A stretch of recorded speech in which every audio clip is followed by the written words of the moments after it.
Hello, friends. It's Monica, also known as Sleeved After 60, and I'm coming to you for my week 34 update. I've been kind of missing in action for 4 weeks, so I decided that what I would do is because I have some new subscribers, that what I would do is I would kind of do an update of what's going on, where I came from, where I am. And hope that we're all up to date. So, I had VSG, which is weight loss surgery, in the Twin Cities, which is Minneapolis, St. Paul, and I had surgery at the University of Minnesota, Fairview Hospital. My surgeon was Dr. Daniel Leslie.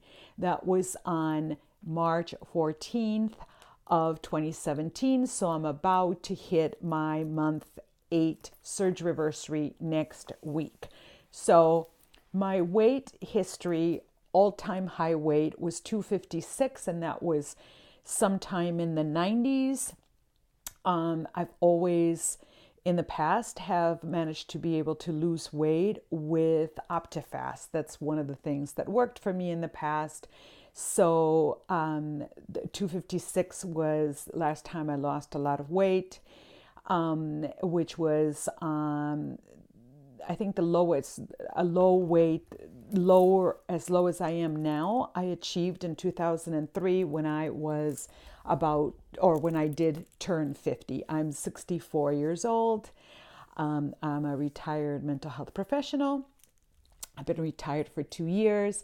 I am newly married to my boyfriend, if there's such a thing when you're 64 and 75, my boyfriend of 22 years. So we dated for 22 years. We were engaged for 16 years, started living together 2 years ago, and got married on March 3 of this year.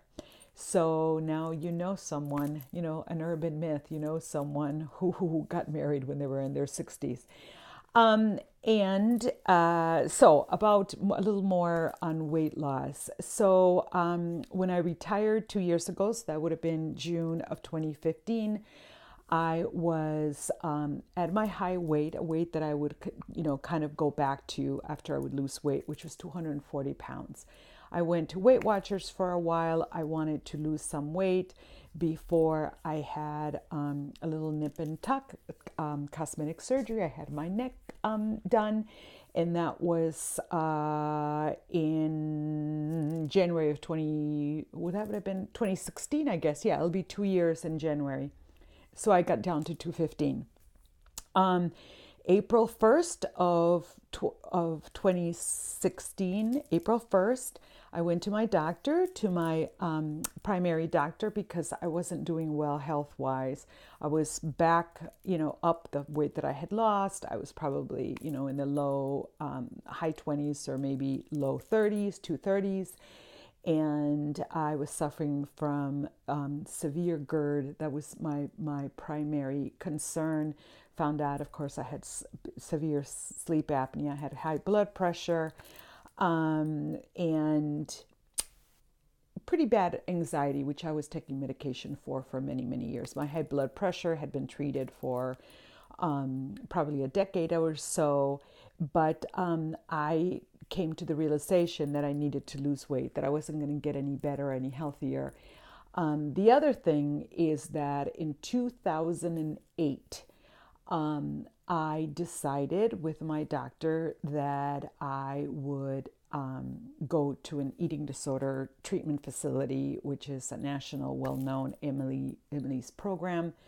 Emily's program, Project Emily something. I don't know what it's called now because, they've done some changes. But the Emily program is what it was called then. And so I, had been in therapy for many years and was always kind of coming back to this.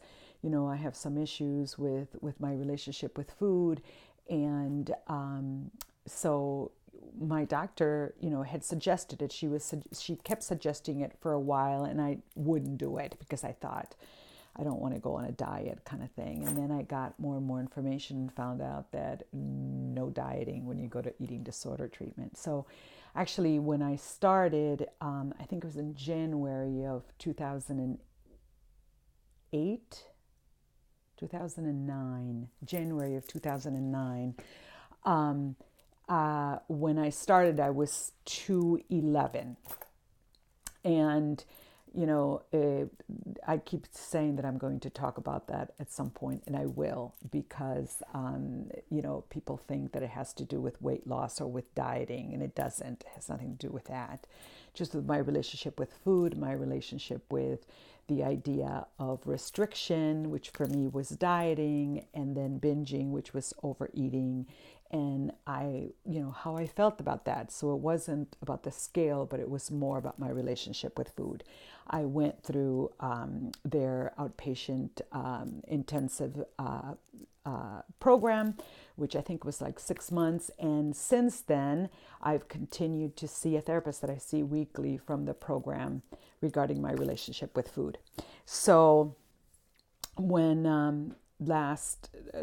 when April came around of 2016, and I decided that I needed to do something about weight loss, that I felt like my health really needed an overhaul, and that it wasn't my relationship with food, but it was my weight, and that I was deep enough in recovery that I could actually diet without getting that up and down, that yo-yo thing going. Because what I decided in 2008 or 2009 was that I would never diet again, that I wasn't going to go through that I wasn't going to go through the ups and downs and gains and losses, and the disappointment and all that I gave all that up. And although I was overweight, I was, at some points, between 220 and 240, and I would have episodes of disordered eating and of overeating and feeling guilty about it. And, I had a pretty anxious life and a very, very, very stressful job, that I was ready to make some changes. So I went to see my primary care physician. The thing that I was most concerned about was the GERD, the acid reflux, and the sleep apnea. And I knew that if I lost weight, that might be very helpful. So I ended up going to a bariatric clinic at our county hospital, because I'm part of that county.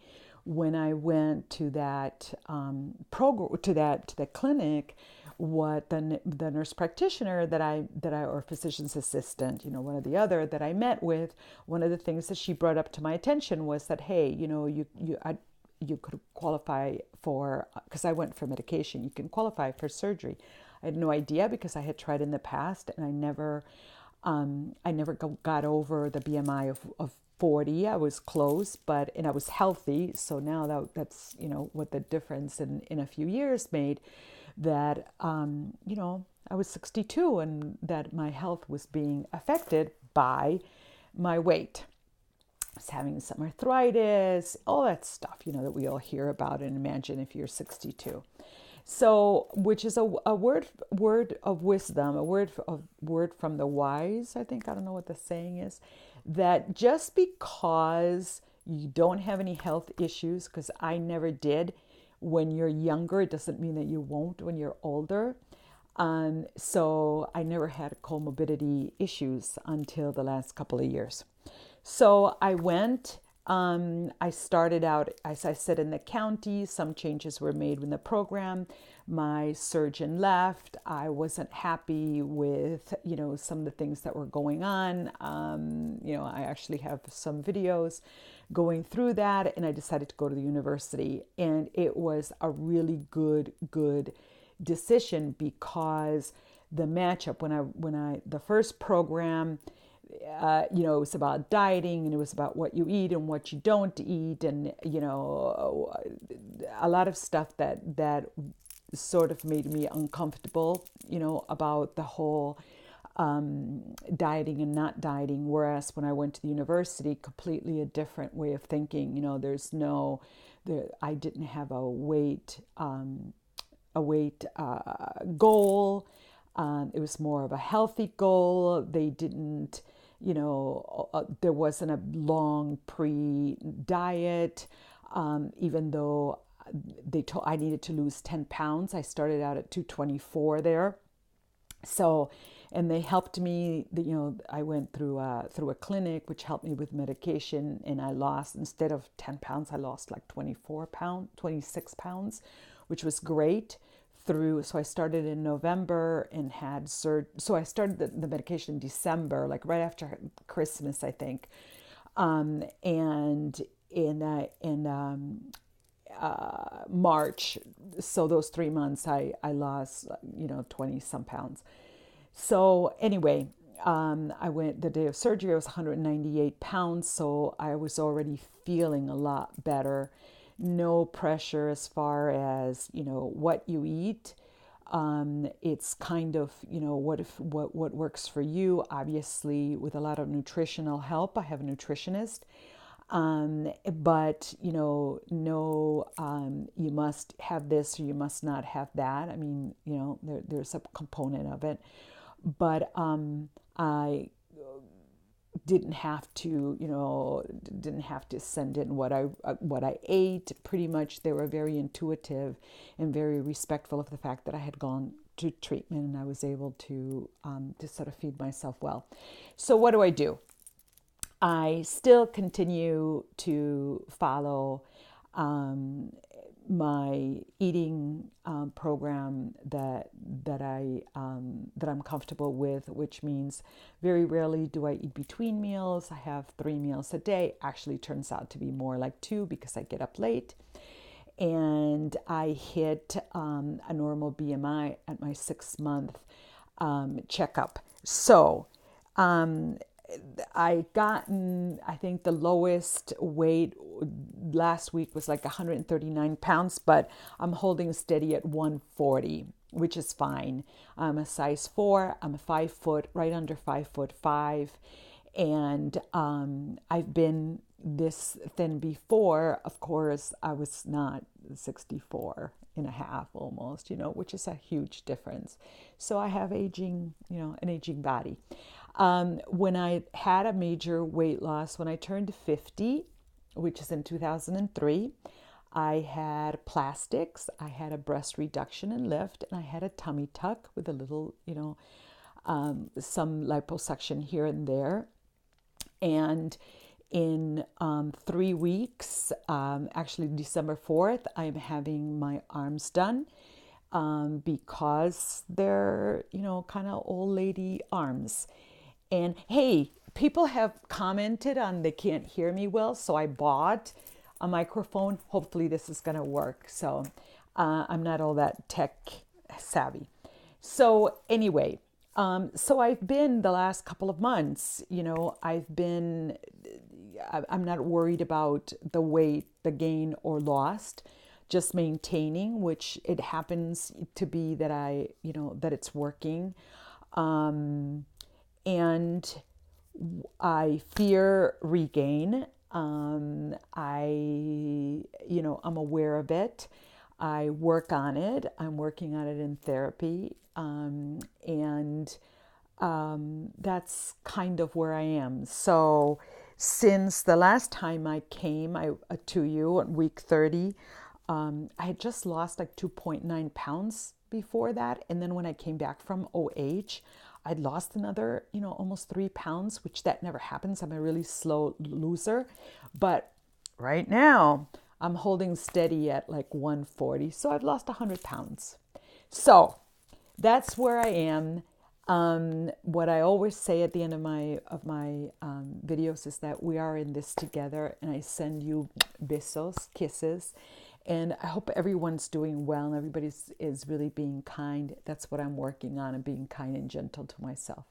Bye. Ciao.